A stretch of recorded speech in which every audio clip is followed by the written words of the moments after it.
Vivo per lei da quando, sai, la prima volta l'ho incontrata. Non mi ricordo come, ma mi è entrata dentro e c'è restata.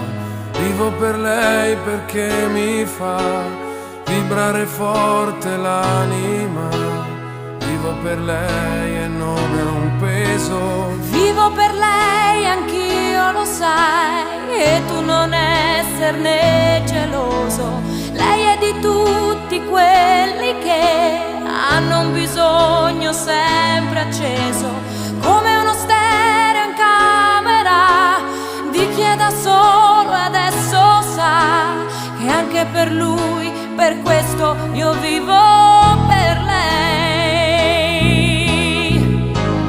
È una musa che ci invita